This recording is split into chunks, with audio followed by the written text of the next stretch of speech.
ये ज़मीन के अंदर का स्ट्रक्चर किस तरह का है, ये फोर्सेस किस तरह पैदा होते हैं। आज हम जानने की कोशिश करेंगे किस चीज़ के बारे में? स्ट्रक्चर ऑफ द अर्थ, ज़मीन के स्ट्रक्चर के बारे में कि ये ज़मीन किन-किन लेयर से मिलकर बना हुआ है, ये होमोजेनिक है या हेटेरोजेनिक है। आप इस स्लाइड में देख सकते हैं, यहाँ देख लें। इस स्लाइड में क्या है? ये ज़मीन का एक स्ट्रक्चर है, ज़मीन की डाइसेक्शन की गई है, मीन्स ज़मीन को डिवाइड करके आप लोगों को दिखाया गया है कि ज़मीन किस तरह का है। तो हमारे पास सबसे ऊपर जो लेयर होती है जिसे हम क्या कहते हैं? क्रस्ट कहते हैं। और जियोमॉर्फोलॉजिस्ट का या जियोग्राफर का मेनली कंसर्न ही क्या होता है? क्रस्ट होता है। हम हर वेरिएशन को पढ़ते हैं कहाँ पर? Over the surface of the earth. तो सरफेस एरिया जो है वो क्या कहलाता है? टॉप कवरिंग जो ज़मीन का है वो क्रस्ट कहलाता है। ठीक है? क्रस्ट से हम जब नीचे चले जाते हैं तो हमारे पास क्या आता है? Upper mantle. एक दूसरा लेयर है उसको हम क्या कहते हैं? अपर मेंटल कहते हैं। फिर उससे जब हम नीचे चले जाते हैं, ज़मीन के डेप्थ में चले जाते हैं तो एक और लेयर हमारे पास आ जाता है जिसे हम क्या कहते हैं? लोअर मेंटल कहते हैं। फिर उससे हम जब नीचे चले जाते हैं तो एक और लेयर हमारे पास बनता है, वो क्या होता है? आउटर कोर होता है। और जब हम बिल्कुल डेप्थ में पहुंच जाते हैं, ज़मीन के बिल्कुल सेंटर में जब हम पहुंच जाते हैं तो वहाँ पर एक और लेयर हमारे पास मौजूद होता है जिसे हम क्या कहते हैं? इनर कोर कहते हैं। सिंपल बात ये है कि हम इसको सिंपली 3 उस पे स्ट्रेटास पे डिवाइड कर सकते हैं। एक तो सी क्रस्ट है जहाँ पर हम रह रहे हैं, दूसरा हमारे पास मेंटल है और तीसरा हमारे पास क्या है? कोर है। लेकिन मज़ीद उसको डिफ़ाइन करने के लिए हमने मेंटल और कोर को 2 में साइंटिस्ट ने डिवाइड किया हुआ है। तो ये थे वो लेयर्स या ज़मीन का इंटरनल जो है वो है सेटअप है या स्ट्रक्चर है, उसके मुख्तलिफ लेयर्स थे। फिर हम जब क्रस्ट से ऊपर चले जाते हैं तो हमारे पास क्या है? एटमॉस्फेयर है। एटमॉस्फेयर में क्या है? क्लोज टू द अर्थ जो लेयर बनता है उसको हम ट्रोपोस्फियर कहते हैं। नेक्स्ट हमारे पास आता है स्ट्रेटोस्फियर, फिर हमारे पास आता है मीज़ोस्फियर, फिर होती है थर्मोस्फियर और फाइनली एक लेयर आता है जिसके बाद हम क्या होते हैं? स्पेस में मर्ज हो जाते हैं, उसको हम क्या कहते हैं? एक्सोस्फियर। अब क्वेश्चन ये पैदा होता है कि हम इन लेयर को किस बुनियाद पे डिफाइन करते हैं? हम किस बुनियाद पे कहते हैं कि क्रस्ट के बाद हमारे पास अपर मेंटल, उसके बाद लोअर मेंटल, इसके बाद आउटर कोर और इनर कोर। किस बुनियाद पर? Based on temperature and composition. वहाँ पर जो कंपोस्ट है, जिस मटेरियल से बना हुआ है, वो एक दूसरे से मुख्तलिफ है। दूसरी बात क्या होती है? जब हम क्रस्ट से इनर कोर की तरह जाते हैं या ज़मीन के सेंटर की तरह जाते हैं तो हमारे पास टेम्परेचर ज़्यादा होती चली जाती है, इंक्रीज़ होती चली जाती है। इस इंक्रीज़ ऑफ टेम्परेचर की वजह से हमारे पास ज़मीन के अंदर मुख्तलिफ़ जगहों पर मुख्तलिफ़ कैरेक्टरिस्टिक्स और मुख्तलिफ़ कंपोज़िशन के एरियाज़ हैं जिनको हम क्या कहते हैं? लेयर कहते हैं और उनको हम नाम देते हैं क्रस्ट का, अपर मेंटल का, लोअर मेंटल का, आउटर कोर का और इनर कोर का। ठीक है? तो डिफरेंशिएट किस बुनियाद पर की जाती है? कंपोज़िशन के बुनियाद पर। What type of material this particular layer is composed of, and next what is the range of temperature at this particular strata। तो टेम्परेचर भी डिफरेंट है और कंपोजिशन भी डिफरेंट है, कैरेक्टरिस्टिक भी डिफरेंट है। कैरेक्टरिस्टिक किस तरह डिफरेंट है? कुछ लेयर्स उसमें क्या है हमारे पास? सॉलिड फॉर्म में है, कुछ लेयर हमारे पास क्या हैं? लिक्विड फॉर्म में है। तो ये जो सॉलिड फॉर्म में है वो क्यों सॉलिड फॉर्म में है और जो लिक्विड फॉर्म में है ये क्यों लिक्विड फॉर्म में है? हम इन चीज़ों को स्टडी करेंगे। अब हमारे पास क्या है? अब हमारे पास है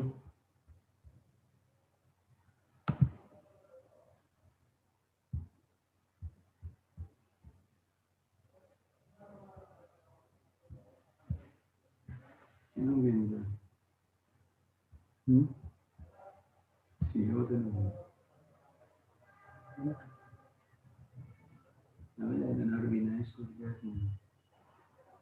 क्रस्ट के बारे में हम थोड़ा बहुत अभी पढ़ेंगे कि क्रस्ट क्या है।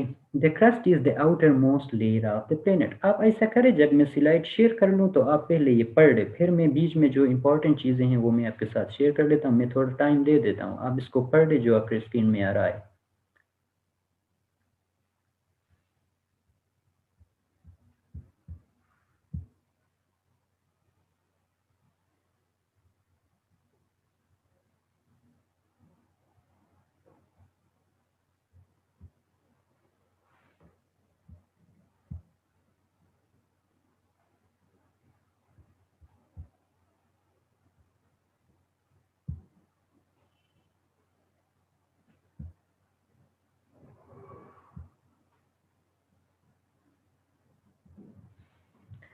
जो नए बंदे आए हैं ना, वो चैट बॉक्स में जाके अपना नाम लिख दे ताकि मुझे आसानी हो फिर वो करना। अब क्या है देखो, क्रस्ट आप लोगों ने पढ़ लिया। Crust is the outer most layer of the planet. जो हमारे पास हर जो लेयर है, या वो लेयर जहाँ पर हम रह रहे हैं, जहाँ पर हमारे पास ओशंस हैं, माउंटेन्स हैं, यानी हर वो चीज़, हर वो वेरिएबल है जो हम ज्योग्राफी में पढ़ते हैं, that is mainly concern with crust. तो ये ज़मीन का क्या है, अपर मोस्ट लेयर है। आप यूं समझिए कि अगर हम अंडा ले लें तो ये अंडे का क्या है, छिलका है, आखिरी हिस्सा है। And this layer makes up only 1% of the entire volume of the अर्थ। ये क्या है, ज़मीन के कुल वॉल्यूम का सिर्फ 1% बनाता है। हमारे हालांकि हमारे पास क्या है, दुनिया के कितने बड़े माउंटेन्स हैं, फिर ओशंस हैं, ये सब मिलाकर भी अर्थ वॉल्यूम का टोटल कितना बनता है, सिर्फ 1% बनता है। अब हम इसके डेप्थ को देखते हैं। सरफेस को ज़ीरो ले ले, सरफेस से अगर शुरू करके हम ज़मीन के डेप्थ में चले जाते हैं तो ऑन एवरेज क्रस्ट की जो डेप्थ कितनी है, 5 to 70 किलोमीटर ऑन एवरेज। लेकिन क्या होता है ओशन बेसिन्स के अंदर, यानी ओशंस के नीचे इसकी डेप्थ थोड़ा कम हो जाती है, 5 to 10 हो जाती है। लेकिन कॉन्टिनेंटल जो क्रस्ट है, जो खुश्की का एरिया है, जो कॉन्टिनेंट्स हैं, उनकी क्रस्ट क्या होती है, थोड़ा ज़्यादा होती है या मोटी होती है। और नेक्स्ट इसमें क्या डिफरेंस है, the oceanic crust is composed of dense materials such as iron, magnesium, silicate, igneous rock like basalt। तो कंपोजिशन में फिर डिफरेंस होती है, कॉन्टिनेंटल जो क्रस्ट है उनके कंपोजिशन में और ओशियानिक क्रस्ट के कंपोजिशन में क्या है, थोड़ा डिफरेंट है। कॉन्टिनेंटल क्रस्ट में क्या होते हैं, लेस डेंस मटेरियल कंपोज होते हैं, और like sodium, potassium, aluminium, silicate rocks, granite वगैरह। तो ये क्या हैं, कंपेरेटिवली ये लेस डेंस हैं। इनके मुकाबले में जो ओशियानिक क्रस्ट है उसमें हमारे पास डेंस मटेरियल होते हैं। तो जब हम इनकी विड्थ को देखते हैं या इनकी मोटाई को देखते हैं तो क्या है, हमारे पास कॉन्टिनेंटल क्रस्ट थिकर है as compare to oceanic crust. लेकिन जब डेंसिटी की बात आती है तो ओशियानिक क्रस्ट डेंसर है as compare to continental crust. अब क्या होता है, इसमें एक और चीज़ है, यहाँ पर आप देख लें, लिथोस्फीयर। लिथोस्फीयर क्या है, इसको हम जियोलॉजी में बहुत बार इस्तेमाल करेंगे। लिथोस्फीयर का मतलब है सॉलिड स्फीयर या सॉलिड पार्ट। जो ज़मीन का रॉक पार्ट है, रॉकी हिस्सा है, उसको हम लिथोस्फीयर कहते हैं। तो लिथोस्फीयर बनता कैसा है, upper most section of mental और क्रस्ट मिलकर एक और लेयर बना लेते हैं, जिसको हम क्या कहते हैं, उसको हम कहते हैं लिथोस्फीयर, यानी rock part of the earth और solid part of the earth. ठीक है। तो इसमें यह है कि जो रॉक्स ज़मीन के क्रस्ट को बनाते हैं, इनकी उम्रें जो बताई जाती हैं साइंटिफिक रिसर्च के बाद, वो क्या हैं, less than 100 million years ago. अब 100 मिलियन से कम का जो टाइम है उसको हम क्या कहते हैं, वो बहुत करीब का हिस्सा होता है। यानी ये रॉक्स क्या हैं, यंग हैं as compare to the age of the earth, जो क्या है 4.6 बिलियन साल पहले ज़मीन बना था।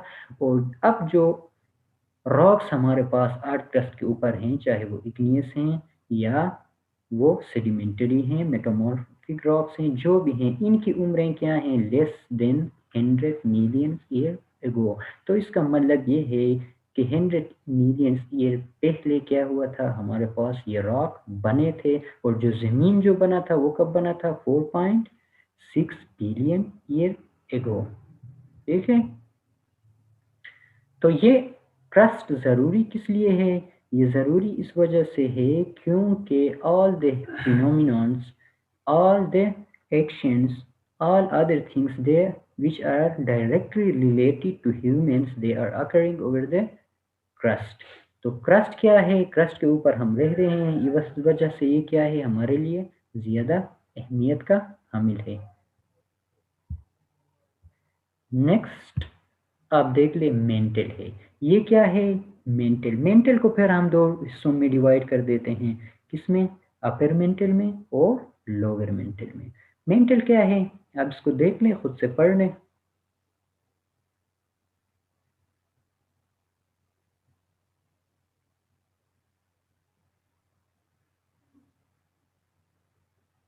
मेंटल में हमारे पास क्या होता है, देखो, में क्रस्ट कितना बनाता था, 1% ऑफ द अर्थ वॉल्यूम। सबसे ज्यादा शेयर किस चीज का है, अर्थ वॉल्यूम के अंदर मेंटल का है, कितना है, 84% of earth volume is predominantly solid. ये भी क्या है, सॉलिड है। क्रस्ट भी सॉलिड था, मेंटल का हिस्सा भी क्या है, कंपेरेटिवली सॉलिड है, but behaves as a very viscous fluid in geological time scale. लेकिन जियोलॉजिकल जो टाइम है, ज़मीन की जो उम्र गुजरी है, हमने कहा कि रॉक्स कब बने थे, 100 मिलियन साल से भी कम वक्त में बने थे। तो जियोलॉजिकल टाइम में 100 मिलियन साल से पहले का जो हिस्सा था, उसमें मेंटल हमारे पास क्या था, विस्कस फ्लूइड था। किस फॉर्म में था, ये लिक्विड फॉर्म में था। ठीक है, the upper mantle which starts from, अब देखो हमने कहा था कि 5 to 70 एवरेज डेप्थ किसकी है, क्रस्ट की है। अब क्रस्ट से 7 to 35 में जो लेयर शुरू होता है वो डाउन चला जाता है अप टू 410 किलोमीटर, 410 किलोमीटर तक, मतलब 35 या 70 से लेकर 410 किलोमीटर डीप तक का जो हिस्सा है वो क्या कहलाता है, वो अपर मेंटल कहलाता है। The uppermost mantle and the overlying crust form the lithosphere। ये क्रस्ट में भी हमने बता दिया कि अपर मोस्ट जो आखिरी ऊपर वाला हिस्सा मेंटल का है, वो क्रस्ट के साथ मिलकर एक लेयर बनाता है जिसको हम क्या कहते हैं, लिथोस्फीयर। और लिथोस्फीयर का मतलब है हार्ड स्फीयर, यानी रॉकी स्फीयर। दूसरे स्ट्रेटास के मुकाबले में, as compare to the other strata, इसके बारे में बहुत कुछ क्या किया गया है, इन्वेस्टिगेट किया गया है। किसके बारे में, मेंटल के बारे में। और इनके इन्वेस्टिगेशन का तरीका क्या है, मिनरोलॉजिकल एंड जियोलॉजिकल सर्वे किया जाता है in order to know about the characteristic of a particular structure within the surface of the earth. तो क्या होती है, सबसे बड़ी बात जो होती है वो मेंटल की ये है कि मेंटल में हमारे पास क्या होता है, मेंटल में मूवमेंट होता है। किस चीज़ का मूवमेंट होता है, कन्वेक्शन। ये देखो, movement in the mental I E convection. Convection किस चीज़ का होता है, मैग्मा का होता है। मोल्टेन रॉक्स ज़मीन के अंदर जो मौजूद होते हैं, हम उसको मैग्मा कहते हैं। जब वो क्या होते हैं, ज़मीन के ऊपर आते हैं वोल्केनिज्म के बाद, तो हम उस मोल्टेन रॉक्स को क्या कहते हैं, लावा कहते हैं। अब मैग्मा जो है वो कोशिश करता है कहाँ पर आने की, सरफेस तक आने की। तो ये मेंटल से होता हुआ क्या होता है, सरफेस पर आता है। और जब ये सरफेस को टच करता है तो इसकी वजह से सरफेस में क्या होती है, टेक्टोनिक प्लेट्स बनते हैं और वो मोशन करते हैं। या तो वो क्या होते हैं, कन्वर्जेंस होती है उनकी, या फिर डाइवर्जेंस होती है। सिंपल बात ये है कि मोल्टेन रॉक्स मेंटल से होते हुए जब हमारे सरफेस को या लिथोस्फीयर को टच करते हैं, तो उसमें क्या करते हैं, उस टचिंग की वजह से या उन कन्वेंशनल करंट की वजह से ज़मीन के लिथोस्फीयर या क्रस्ट में मूवमेंट पैदा हो जाती है। उन इस मूवमेंट को हम क्या कहते हैं, कॉन्टिनेंटल ड्रिफ्ट कहते हैं। या ये किस चीज़ से रिलेटेड है, प्लेट टेक्टोनिक से रिलेटेड है। इसका इंशाल्लाह फिर अलग उसको पढ़ेंगे।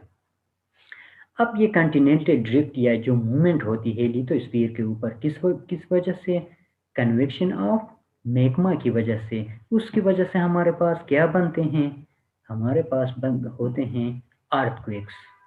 ज़िलज़िले आते हैं और उसके बाद क्या होते हैं, यही प्रोसेस रिस्पॉन्सिबल है for the formation of mountain chains and A number of other geological processes.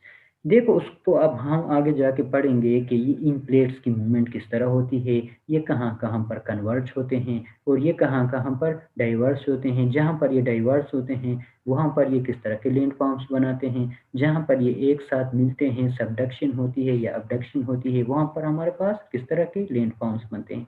तो हमारा जो मेनली कंसर्न है वो किस चीज़ से है कि ज़मीन के अंदर ऐसी कौन-सी तब्दीली है जो ज़मीन के ऊपर हमारे पास लैंडफॉर्म्स बनाने का क्या बनता है, ज़िम्मेदार बनता है। तो असल में मेन प्रोसेस कहाँ पे होती है, मेंटल पे होती है। ज़मीन के अंदर का जो मैग्मा है या जो मोल्टन रॉक्स है, वो मेंटल से होते हुए क्या होते हैं, जाके लिथोस्फीयर या सरफेस को टच करते हैं। जब वो सरफेस को टच करते हैं तो सरफेस में क्या होती है, उनकी वजह से मूवमेंट होती है। मतलब सरफेस डिवाइड हो जाता है मुख्तलिफ प्लेट्स के अंदर और ये प्लेट्स क्या होते हैं, डिवाइड होते वो मूवमेंट करते हैं और इनकी मूवमेंट की वजह से क्या होती है, ज़मीन के ऊपर जो वाक़यात आते हैं वो क्या हैं, अर्थक्वेक, ज़िलज़िले आते हैं, टेक्टोनिक अर्थक्वेक्स आते हैं और इन्हीं की मूवमेंट की वजह से हमारे पास क्या बनते हैं, माउंटेन्स बनते हैं और दूसरे जियोलॉजिकल स्ट्रक्चर्स बनते हैं। In the upper mantle the temperature ranges between 500 to 900 degree centigrade, 500 to 900 degree centigrade. हमने पहले पढ़ा था कि जब हम ज़मीन के डीप चले जाएँगे temperature goes on increasing.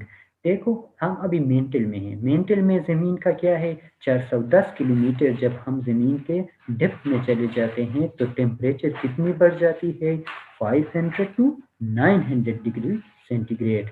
Between the upper and lower mantle, there is also what is known as transitional zone.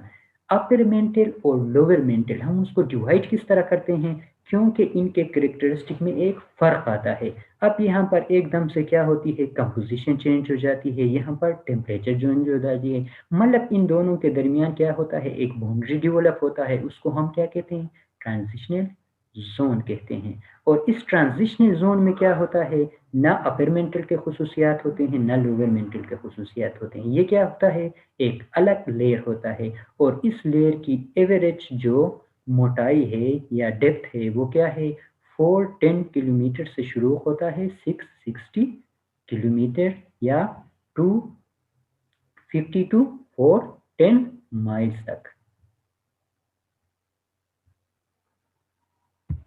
ये था अपर मेंटल। उसके बाद हम क्या हो जाते हैं, मज़ीद नीचे चले जाते हैं।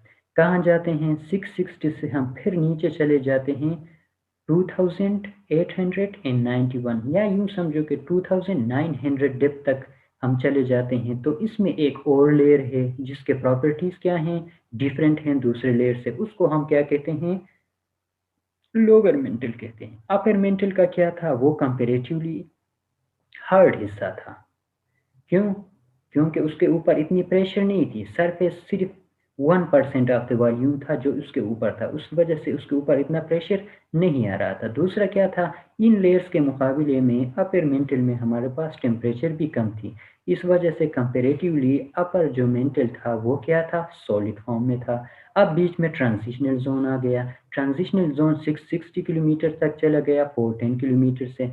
अब 660 किलोमीटर से लेकर तकरीबन 3000 किलोमीटर डाउन जब हम चले जाते हैं तो एक और लेयर हमारे पास मौजूद होता है, उसको हम क्या कहते हैं, उसको कहते हैं लोअर मेंटल। अब क्या होता है, इस रीजन में हमारे पास टेम्परेचर 500 से 4000 डिग्री सेंटीग्रेड तक चला जाता है। तो क्या होती है, with the depth the temperature is continuously increasing.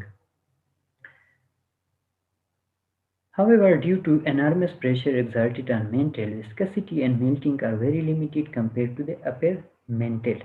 यहाँ पर क्या होती है, विस्कस या लिक्विड फॉर्म में जो रॉक्स हमारे पास पाए जाते हैं वो कंपेरेटिवली विस्कस नहीं होते, लिक्विड फॉर्म में नहीं होते। क्यों नहीं होते, क्योंकि उनके ऊपर अब अपर मेंटल का प्रेशर आ जाता है। Very little is known about the lower mantle apart from that it appears to be relatively seismically homogeneous.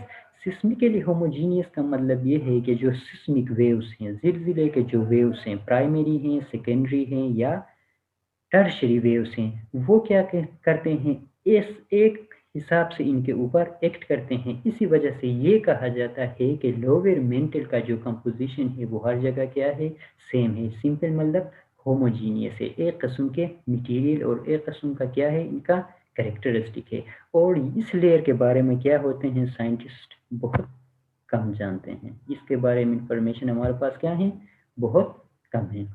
फिर हम चले जाते हैं उससे नीचे, हमारे पास आ जाता है outer core. The outer core which has been confirm to be liquid. ये आउटर कोर क्या है, कमाल की बात ये है कि ये लिक्विड है। Based on seismic investigation, seismic जो इन्वेस्टिगेशन है, सिस्मोलॉजी क्या है, एक साइंस है जिसका ताल्लुक किस चीज़ से है, सिस्मोलॉजी का ताल्लुक है जिलजिलों से। तो ये क्या करता है, ज़मीन के इंटरनल स्ट्रक्चर को ये लोग पढ़ते हैं। तो सिस्मिक इन्वेस्टिगेशन के मुताबिक जो आउटर कोर है वो किस फॉर्म में है, लिक्विड फॉर्म में है। और इसकी थिकनेस कितनी है, मैंने यहाँ पर देखो ब्लू हाईलाइट किया है, 2300 किलोमीटर। ये क्या है, आउटर कोर की मोटाई या थिकनेस है। और ये कहाँ तक चला जाता है, 3400 ज़मीन के रेडियस अंदर ये चला जाता है। ज़मीन का टोटल रेडियस हमारे पास कितना है, 6317। तो ये तकरीबन क्या होता है, हाफ ऑफ द रेडियस तक जो लेयर चला जाता है ज़मीन के, वो कौन सा लेयर कहलाता है, आउटर कोर कहलाता है। इसमें क्या होती है हमारे पास, ये कोर बहुत ज़्यादा, आउटर कोर जो है बहुत ज़्यादा डेंस है। क्यों डेंस है, इसकी रेंज तकरीबन 10,000 9,900 9,900 से लेकर 12,200 तक क्या होती है, इसकी डेंसिटी चली जाती है। 12,200 केजी पर सेंटीमीटर क्यूब। सेंटीमीटर क्यूब अगर एरिया हम ले लें, जिसकी लेंथ भी 1 सेंटीमीटर हो, 1 मीटर हो, और जिसकी वेड्थ भी 1 मीटर हो, और जिसकी क्या हो, हाइट भी 1 मीटर हो, तो वो क्या कहलाता है, वो कहलाता है मीटर क्यूब। तो 1 मीटर क्यूब के अंदर अगर एरिया है, तो आउटर कोर में उसमें कितनी हमारे पास वेट आती है, 10,000 से लेकर 12,000 केजी तक का क्या होता है, उसमें हमारे पास वेट आ जाता है। तो इसकी डेंसिटी क्या है, इतनी ज़्यादा है। The outer core is believe to be composed of 80%। अब कंपोजिशन, हमने कहा था कि हम लेयर को किस बुनियाद पर डिवाइड करेंगे, लेयर को किस बुनियाद पर डिवाइड करते थे हम डिवाइड करते थे इन लेयर्स को कंपोजिशन, टेम्परेचर और प्रेशर के बुनियाद पर।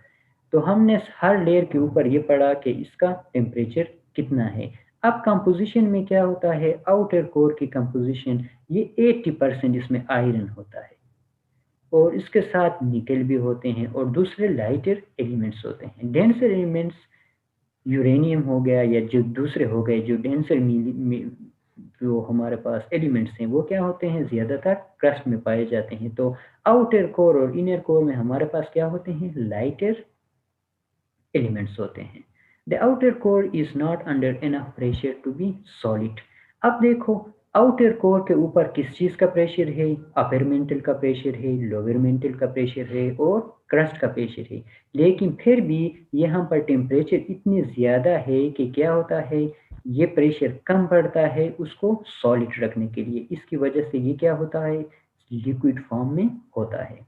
The temperature of the outer core ranges 4030 to 5730। On average क्या होती है, 4000 से 5000 डिग्री सेंटीग्रेड गर्मी कहाँ पर होती है, इनर कोर में होती, आउटर कोर में होती है। जब हम उस पॉइंट पर पहुंचते हैं जहां इनर और आउटर कोर मिलते हैं, तो टेम्परेचर की हद क्या होती है, 5000 डिग्री सेंटीग्रेड तक चली जाती है।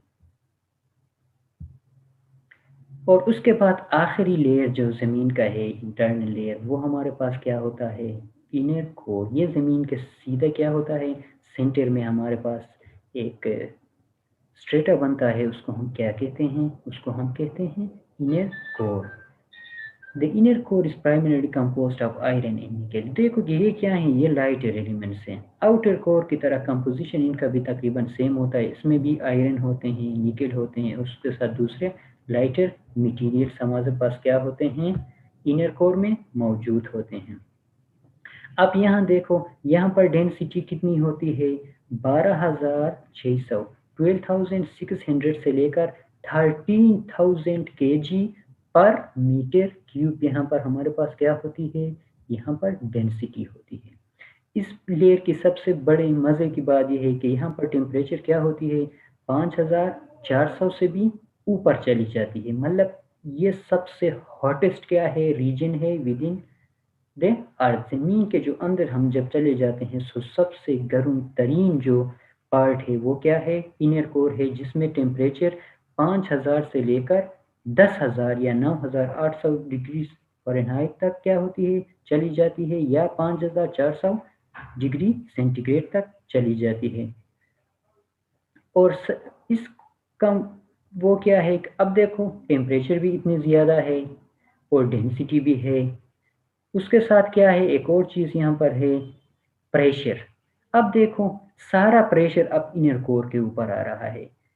क्यों? क्योंकि इनर कोर के ऊपर हमारे पास था इनर मेंटल और आउटर मेंटल और क्रस्ट था, लिथोस्फीयर था।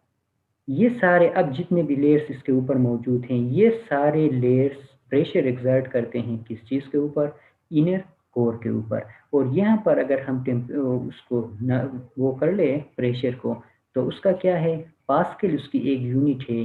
तो यहाँ पर प्रेशर कितनी होती है, 330 टू 360 गीगा पास्कल्स, इतनी ज़्यादा क्या होती है, प्रेशर हो यहाँ पर मौजूद होती है।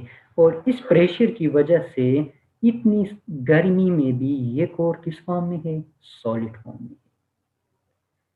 और ये प्रेशर बिल्ड किस तरह होता है, due to the overlying layers.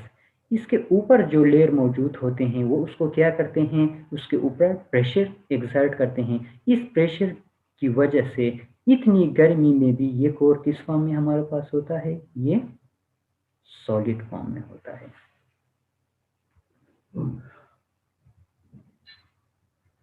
और सॉलिड फॉर्म में होने की वजह से इन्वेस्टिगेशन या साइंटिस्ट जियोलॉजिस्ट ये भी कहते हैं कि अब इसकी जो रोटेशन है, हमारा ज़मीन क्या करता है, रोटेट करता है, सन के सामने रोटेट करता है। इस रोटेशन की वजह से हमारे पास क्या आते हैं, दिन और रात आते हैं। तो इनर कोर अलग से रोटेट करता है। क्यों? क्योंकि हमारे पास कोर के बाद जो अपर कोर का हिस्सा था वो और लोअर कोर का हिस्सा, ये मेंटल से सही तरह से अटैच नहीं हुए होते। क्यों? एक लिक्विड है और दूसरा क्या है, सॉलिड है। तो इनर कोर सॉलिड फॉर्म में मौजूद है, तो ये अलग से क्या करता है, रोटेशन करता है। और इसकी रोटेशन ओवरऑल ज़मीन की रोटेशन के मुकाबले में 0.3 टू 0.5 डिग्री पर ईयर क्या है, ज़्यादा है। तो मतलब ये है कि साइंटिस्ट कहते हैं कि ये पर्टिकुलर जो हिस्सा है, जो इनर कोर जिसे हम कहते हैं, ये इतनी ज़्यादा गर्मी के बावजूद ये सॉलिड फॉर्म में है। सॉलिड फॉर्म में होने की वजह ये है कि इसके ऊपर दूसरे लेयर्स का बहुत ज़्यादा प्रेशर आता है। तो इस सॉलिड फॉर्म में होने की वजह से जब ज़मीन रोटेट करता है, तो ये ज़मीन के साथ रोटेट करता है, लेकिन इसकी रोटेशन ज़मीन के ओवरऑल रोटेशन के मुकाबले में थोड़ा क्या है, थोड़ा ज़्यादा है। ठीक है, अब उस चीज़ को कंक्लूड कर लेते हैं। आप यहाँ पर देख लो, यहाँ पर हमने ज़मीन को क्या किया है, डाइसेक्ट किया है। ज़मीन को हमने क्या किया है, सेक्शन में हमने डिवाइड किया है। आप यहाँ पर देख सकते हैं 6,000 डिग्री सेंटीग्रेड इनर कोर में आप इसको देख लें। फिर दूसरा हमारे पास क्या होती है, आउटर कोर में आप टेम्परेचर का कंपैरिजन करके देख लें। फिर उसके बाद नेक्स्ट हमारे पास आती है 3,000 डिग्री सेंटीग्रेड का, उसको हम लोअर मेंटल कहते हैं। फिर हम पास आती है अपर मेंटल। देखो लोअर और अपर मेंटल को जब हम मिला के देखते हैं, यहाँ पर आप देख लो पिंक कलर का है और दूसरा येलो कलर का है, जो बीच में है कोर के ऊपर जो आते हैं। तो ये क्या है, ये सबसे बड़ा हिस्सा है। इस वजह से तकरीबन ज़मीन का 85% बाई वॉल्यूम क्या करते हैं, अपर और लोअर मेंटल ऑक्युपाई करते हैं। उसके बाद हम ऊपर जब चले जाते हैं, जहाँ पर हमारे पास कॉन्टिनेंट्स, ओशंस और दूसरे लैंडफॉर्म नज़र आ रहे हैं, तो ये पर्टिकुलर हिस्सा क्या कहलाता है, ये हिस्सा कहलाता है क्रस्ट का, जो क्या है, छिलके की मानंद है। इसकी थिकनेस क्या है, 5 टू 70 किलोमीटर है, वो भी ऑन एवरेज। हम अगर ले ले तो 10 to 15 किलोमीटर ऑन एवरेज हर जगह हमारे पास क्या होती है, सरफेस की मोटाई होती है।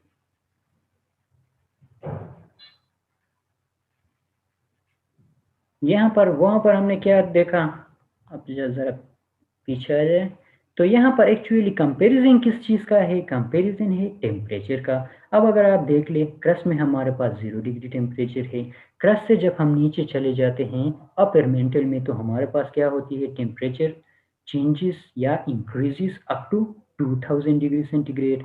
उससे मज़ीद अब जब हम ज़मीन के डेप्थ में चले जाते हैं लोअर मेंटल में हमारे pass on average temperature 3000 degree centigrade तक पहुंच जाती है। उससे जब हम नीचे चले जाते हैं तो 3800 तक, और जब हम ज़मीन के बिल्कुल दरमियान में पहुंच जाते हैं आखिरी लेयर में जब हम पहुंच जाते हैं तो उसको हम क्या कहते हैं, इनर कोर कहते हैं। इनर कोर में टेम्परेचर क्या होती है, 6000 डिग्री सेंटीग्रेड तक चली जाती है। तो इसमें आप ये देख सकते हैं कि जब हम क्रस्ट से ज़मीन के डेप्थ में चले जाते हैं तो हमारे पास टेम्परेचर क्या हो जाती है, बढ़ जाती है। इस टेम्परेचर की बढ़ने की वजह से हर चीज़ क्या होती है, पिघल जाती है, लिक्विड फॉर्म में होती है।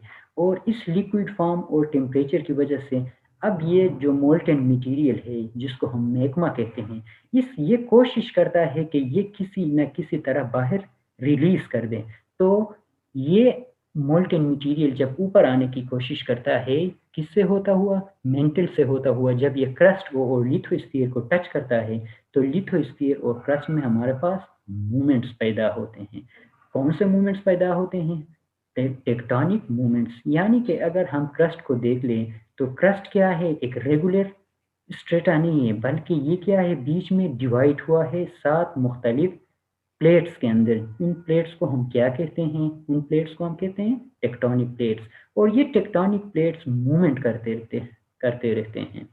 और इस मूवमेंट की वजह से क्या होती है, ज़मीन के ऊपर हमारे पास मुख्तलिफ किस्म के लैंडफॉर्म्स बनते हैं। किस तरह के लैंडफॉर्म बनते हैं, हमारे पास माउंटेन्स बनते हैं, हमारे पास गर्जेस बनते हैं, ज़िलज़िले आते हैं, लैंड स्लाइडिंग होती है। तो ये क्या होता है, जो एंडोजेनिक फोर्सेस हैं उनकी असल वजह क्या है, ज़मीन के अंदर मौजूद गर्मी है, जिसकी वजह से चीज़ें क्या हो जाते हैं, पिघल जाते हैं, मोल्टेन फॉर्म में होते हैं और वो बाहर आने की कोशिश करते हैं। इस बाहर आने की कोशिश की वजह से क्या होती है, हमारे पास ज़मीन के ऊपर चेंजेस आते हैं। तो ये क्या था, एंडोजेनिक फोर्सेस थे।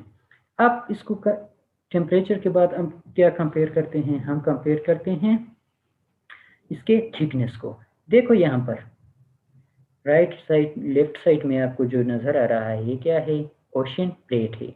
ओशन प्लेट की थिकनेस कितनी है, 3 to 5 माइल्स, 3 to 5 माइल्स है। यहाँ पर आपको एक कंटिनेंट और इसके साथ एक पहाड़ नज़र आएगा, इनकी क्या है 5 to 25 माइल्स थिक है। इसके बाद हम क्या हो जाते हैं, तकरीबन मेंटल को ले लेते हैं, अपर और लोअर मेंटल को मिला के ये तकरीबन 1800 माइल्स थिक है। और उसके से नीचे जब हम जाते हैं तो किस में चले जाते हैं, आउटर कोर में, जो 1400 थिक है। और जब हम इनर कोर में जाते हैं तो इसकी डेप्थ कितनी है, 800 माइल्स। ये हमारे पास एक और वो है ज़मीन का एक डायग्राम है, इसमें भी आप देख सकते हैं। देखो सरफेस, ये जो सेगमेंट बना हुआ है अलग से किया हुआ है ट्रे, उसकी तरह ट्रे की तरह। तो इसमें सरफेस में देखो आप 0 लिखा हुआ है। 0 से जब हम नीचे चले जाते हैं तो हमारे पास एक वो स्ट्रेटा आता है, इसको हम लिथोस्फीयर कहते हैं। ये क्या है, कूल भी है, रिजिड भी है और ब्रिटेल भी है। ब्रिटेल का मतलब ये है, ये आसानी से क्या हो जाता है, जब इसके ऊपर प्रेशर आ जाती है तो ये टूट जाता है। उससे नीचे जब हम चले जाते हैं तो एक दूसरा लेयर है जिसको हम एस्टिनोस्फीयर कहते हैं, जो हार्ड है, वीक है और प्लास्टिक लाइक है। फिर मीजोस्फीयर, मीजोस्फीयर में हमारे पास क्या आता है, मेंटल अपर और लोअर मेंटल आ जाता है। फिर हम क्या होते हैं, कोर तक चले जाते हैं। तो एक्चुअली आज जो प्रीवियस लेक्चर में हमने पढ़ा था, प्रीवियस लेक्चर में हमने क्या पढ़ा था कि ज़मीन के ऊपर जब लैंडफॉर्म्स बनते हैं तो 2 किस्म के फोर्सेस की वजह से बनते हैं, या वो एंडोजेनेटिक होते हैं या फिर एक्सोजेनेटिक। तो एंडोजेनेटिक फोर्सेस जो पैदा होते हैं वो असल में किस वजह से पैदा होते हैं, ये स्ट्रक्चर्स की वजह से। ज़मीन के जब हम डेप्थ में चले जाते हैं तो हमारे पास क्या होती है, टेम्परेचर बढ़ती चली जाती है, प्रेशर बढ़ती चली जाती है और ये टेम्परेचर और प्रेशर की वजह से वो हम पर जो भी मटीरियल है वो मोल्टन फॉर्म में है और वो कोशिश करता रहता है कि वो क्या करे, बाहर निकल आए और इस बाहर निकल आने की कोशिश में क्या होती है, ज़मीन का जो हार्ड क्रस्ट है वो क्या होता है, टूट-फूट का शिकार हो जाता है और इस मूवमेंट की वजह से हमारे ऊपर ज़मीन में लैंडफ़ॉर्म बनते हैं। ज़मीन के ऊपर क्या होते हैं, हमारे पास लैंडफ़ॉर्म बनते हैं। ठीक है?